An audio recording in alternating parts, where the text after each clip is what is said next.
Hello friends, कैसे हो आप सब। बिल्कुल मस्त।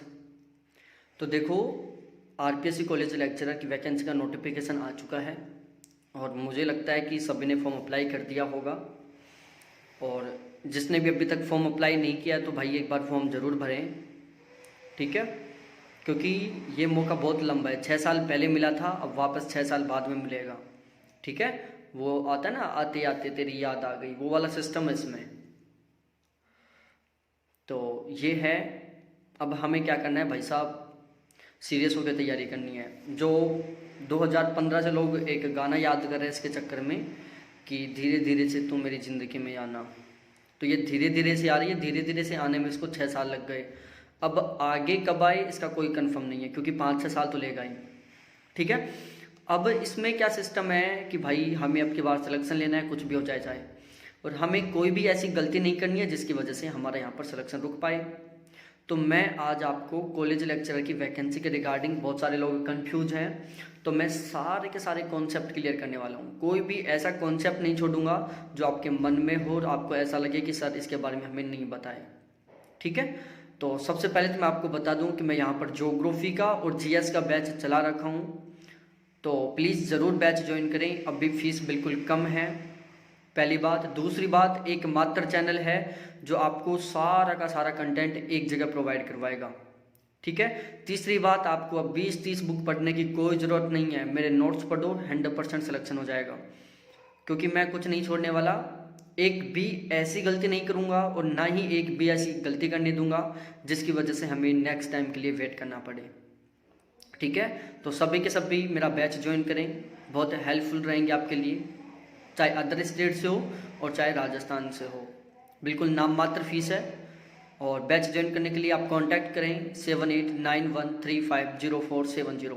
इसी वीडियो के डिस्क्रिप्शन में कांटेक्ट नंबर लिखे हुए हैं। इसके अलावा यदि आप टेलीग्राम ग्रुप ज्वाइन करना चाहते हो तो टेलीग्राम ग्रुप में जुड़ सकते हो, जो बिल्कुल फ्री है। वहाँ पर सारी लेटेस्ट इन्फॉर्मेशन मिलती रहेंगी आपको। तो टेलीग्राम ग्रुप का लिंक भी इसी वीडियो के डिस्क्रिप्शन में है, ठीक है। तो देखो, 2-4 दिन पहले आपको पता हो तो गवर्नमेंट ने तो नहीं, हाई कोर्ट ने एक आदेश जारी किया है और आरपीएससी को भेजा है वो, ठीक है। तो वो आदेश था कि भाई उन्होंने एक रूल बना दिया लेक्चरर की वैकेंसी के लिए कि जो रिजर्व कैटेगरी हैं वो रिजर्व में रहेंगे, ठीक है। कि जिन लोगों ने जिस कैटेगरी से नेट क्वालिफाई किया है वो आरपीएससी कॉलेज लेक्चरर में केवल उसी ही कैटेगरी में रहेंगे, ठीक है। जैसे सपोज डेट आपने ओबीसी से नेट क्वालिफाई किया है तो आप ओबीसी में ही रहोगे, आप एसटी से नेट क्वालिफाई हो तो आप एसटी में ही रहोगे, फिर चाहे आपके कितने भी मार्क्स क्यों ना आए, ठीक है। चाहे वो सेट की बात हो, सेट में भी यही सिस्टम है, यदि आप ओबीसी से नेट या सेट क्वालिफाई हो तो आप ओबीसी में ही रहोगे, चाहे आप फर्स्ट रैंक लेके आओ चाहे सेकंड रैंक लेके आओ, आप जनरल में नहीं काउंट होंगे, केवल ओबीसी में रहोगे। यही सिस्टम एमबीसी में, यही सिस्टम ईडब्ल्यूएस में, यही सिस्टम एससी में, ठीक है। तो एक तो ये कॉन्सेप्ट था जो बिल्कुल रियल बात है। अब उसके बाद कुछ जो अदर स्टेट वाले लोग थे उनके मेरे पास बार बार कॉल आ रहे हैं कि सर हम ओबीसी से, जैसे सपोज डेट कोई यूपी से है और यूपी वाले कैंडिडेट ने ओबीसी से नेट क्वालिफाई कर लिया, ठीक है। तो वो राजस्थान में कौन सी कैटेगरी में होगा, राजस्थान में वो जनरल में रहेगा या ओबीसी में रहेगा। तो ध्यान दो, आप चाहे किसी भी स्टेट से हो, चाहे आपकी कोई भी कैटेगरी हो, चाहे आप एसटी से हो, चाहे आप एससी से हो, चाहे ओबीसी से हो, अदर स्टेट के सभी स्टूडेंट यहाँ पर जनरल में काउंट होंगे, ठीक है। चाहे आपका नेट सेट जेआरएफ किसी भी कैटेगरी से क्वालिफाई हो, चाहे एसटी एससी ओबीसी किसी से भी, आप यहाँ पर जनरल में काउंट होंगे, ठीक है। तो ये था अदर स्टेट वालों का। एक क्रेमिलियर का भी सिस्टम होता है कि मेरे पास फ़ोन कॉल आया था कि सर मैं नेट क्वालिफाई कर लिया, तो वो क्रेमिलियर था, तो उसने नेट क्वालिफाई कर लिया, तो नेट में क्रेमिलियर नॉन क्रेमिलियर मांगते नहीं है, वहाँ पर केवल ओबीसी फिलअप करवाते हैं। लेकिन अब वो क्रेमिलियर है तो यहाँ पर तो वो क्रेमिलियर के अकॉर्डिंग जनरल में आता है, ठीक है। क्योंकि नॉन क्रेमिलियर ही ओबीसी में रहते हैं, क्रेमिलियर जनरल में आते हैं। लेकिन गवर्नमेंट ने रूल बना दिया कि जिस कैंडिडेट ने यदि ओबीसी से नेट क्वालिफाई किया तो वो ओबीसी में ही रहेगा, तो उनके कंफ्यूज हो गया। तो ध्यान दो भाई, जो क्रिमिलियर हैं वो चाहे किसी भी कैटेगरी के हों, चाहे ओबीसी से हों, चाहे किसी भी कैटेगरी से हों, वो सभी के सभी जनरल में काउंट होंगे, ठीक है। तो जनरल में कौन कौन आएंगे? अदर स्टेट के सभी कैटेगरी के सभी स्टूडेंट। कहाँ के? अदर स्टेट के। दूसरी साइड जनरल में वो काउंट होंगे जो क्रिमिलियर हैं, चाहे वो किसी भी कैटेगरी के हों। तीसरा, वो लोग जिन्होंने नेट, जेआरएफ या सेट जनरल से पास किया है, ये लोग जनरल में आएंगे। बाकी राजस्थान के समस्त स्टूडेंट, चाहे वो ओबीसी के हों, चाहे एसटी के हों, चाहे एससी के हों, उन्होंने जिस कैटेगरी में नेट या सेट या जेआरएफ क्वालिफाई किया है वो उसी कैटेगरी में रहेंगे। ठीक है। अब कुछ लोगों के एक डाउट और है कि सर हमने जेआरएफ क्वालिफाई कर लिया, ठीक है, और ओबीसी से जेआरएफ क्वालिफाई कर लिया, 64% उनकी मार्क्स आए हैं, और जनरल से नेट की कट ऑफ सपोज डेट 57 से 59 के बीच में गई है। ठीक है। तो वो बोल रहे हैं कि सर हमारे जो मार्क्स है वो जनरल से ज़्यादा हैं, जनरल की जो नेट की कट ऑफ है उससे ज़्यादा हैं हमारे मार्क्स, तो क्या हम जनरल से अप्लाई कर सकते हैं? भाई आप नहीं कर सकते। उसका कारण ये है क्योंकि आपने जेआरएफ क्वालिफाई किया है और आपका जो जेआरएफ है वो ओबीसी से है।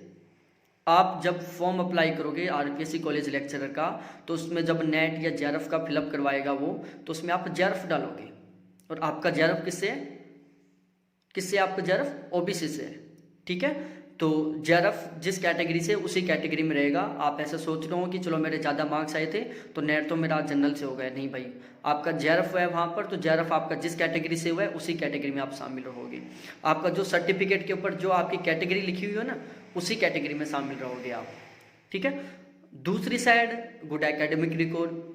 गुड एकेडमिक रिकॉर्ड के ऊपर मैंने पहले वीडियो बना दिया था एक, लेकिन अभी भी कुछ लोगों को पता नहीं चल पा रहा कि हम गुड एकेडमिक रिकॉर्ड की वजह से पीड़ित हैं, लेकिन क्या फॉर्म भर सकते हैं? तो देखो, यदि आप गुड एकेडमिक रिकॉर्ड से पीड़ित हो तो आप फॉर्म जरूर भरो, फॉर्म सभी भरो, कोई भी मत रुको, फॉर्म सभी के सभी भरो, चाहे आप गुड एकेडमिक से पीड़ित हो, चाहे आप कैसे भी हो, फॉर्म सभी भरो भाई, क्योंकि कोर्ट ने बोल दिया है कि जो गुड एकेडमिक रिकॉर्ड से पीड़ित हैं वो सभी फॉर्म भरें। यदि गुड एकेडमिक रिकॉर्ड हटता है तो आपको फॉर्म वैलिड मान लिया जाएगा, और यदि गुड एकेडमिक रिकॉर्ड नहीं है तो आपका जो फॉर्म है वो रिजेक्ट कर दिया जाएगा। ये एक सिंपल सी बात उन्होंने बोल दी है। तो ठीक है, तो फॉर्म सभी को भरना है। अब इसके अलावा ये कुछ कॉन्सेप्ट थे जो हमारे डाउट थे, तो आप जो भी अदर डाउट है वो मेरे से ज़रूर पूछें। अब की बार सिलेक्शन लेना है, अगले साल के लिए इंतज़ार नहीं करना है, तो मेरा बैच ज्वाइन कर लो। नाम मात्र फीस है।